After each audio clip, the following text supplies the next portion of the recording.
In your career, positive messages hopefully will be the number one message that you have to craft every single day.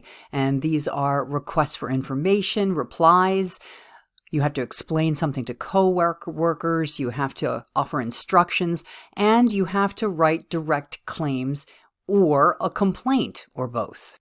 Here are the channels that are used to write those positive messages. Most often it'll be an email. Sometimes there's a memo, or that could be an attachment to the email.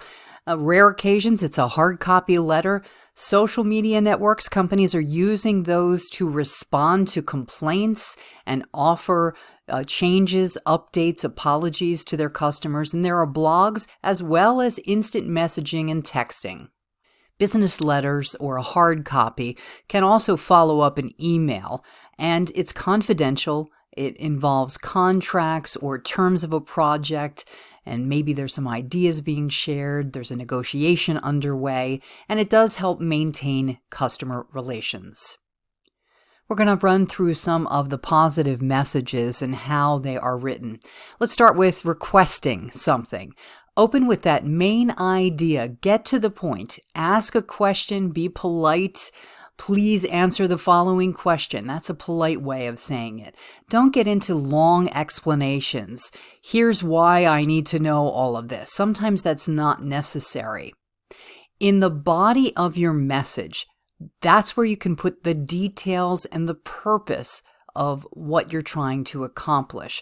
When you're writing that request message in the body, that's where you'll provide the details and explain the purpose of your message. Use numbered and bulleted lists if necessary and appropriate. It also makes it much easier to read.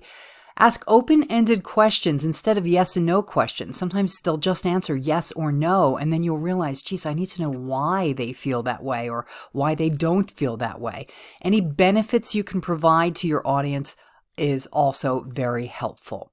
When you're wrapping up that request message and you're ending with the appreciation, avoid the cliches. I've suggested this to many of you. Stay away from thank you in advance for your cooperation. Your consideration is appreciated. Just simply write thank you if you can't come up with a fresh, original expression. You'll get the knack for it eventually. In the meantime, stay away from the cliches and make it easy for your receiver to respond by supplying your contact information. Don't naturally assume that they know your email, even though you sent them an email, and they may not know your phone number. You might want to also include any date, time, etc. that is a good time to be in touch with you. This is just a sample of a request email that's clear, concise. You can see there's white space, separation between the paragraphs, single-spaced, 0-point spacing between each line in a paragraph, very short sentences and paragraphs, and then that bulleted list that describes what the writer wants in this policy. And then at the bottom, please submit the draft by October 2nd. We hope to have that final policy completed by November 5th. Call if you have questions. Clear, simple, to the point. Always include a subject line. There's nothing worse than getting an email and it has no subject line in it. Many times I will ignore it. When you're responding to the request that somebody else wrote, again, get to the point. The person receiving it wants to know what your response is right away. If it's good news, get it right up at the top. Your refund is on the way. In the body, you're explaining the subject very logically and to the point. Again, lists, tables, any boldface or graphic that improves the way they read it and understand it will be beneficial to them and to you. And obviously, if you're writing on behalf of your company, you're going to promote your products, your services, etc.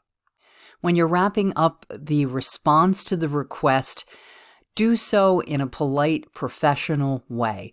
We hope you're satisfied with this refund and explanation of the problem that happened. And then, again, avoid the cliche endings.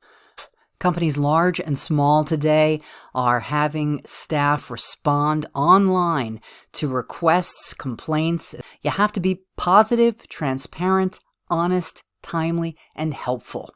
Many times you have to write instructions, and that's a positive thing. It has to be quite detailed. The main thing is, see these bullets right here? Each one starts with an action word. Divide instruction into steps. List steps in order. Arrange items vertically. Begin each step. When you're making a direct claim or a complaint, again, you open with whatever it is that you're complaining or claiming and state that you want the refund, whatever it is that you want right away. I'm asking for a refund for my widget that I ordered from your company because it arrived broken. A brief explanation of what happened, why you're asking for the action that you're claiming or complaining about. And don't ramble, don't be emotional. You should never fix blame. Pointing fingers is not the way to get what you want. Be clear and concise and direct. Include the names of people if necessary, dates, whatever can help your case. Always end courteously. I look forward to getting the refund and doing business again with ABC Company. And say, I hope to hear from you by a specific date, if that is appropriate. Oftentimes it may seem much easier and more productive to vent online, complaining about service you got that was unsatisfactory, a terrible meal, or a problem that you had with a company. Sometimes it's better to try to be a human being and reach out face to face or in a phone call or in a well-written email to try to get what you want to satisfy the problem that you just went through. Be sure you understand more about adjustment messages as well as goodwill messages and the 5 S's. That ends Chapter 8, Positive Messages, for now.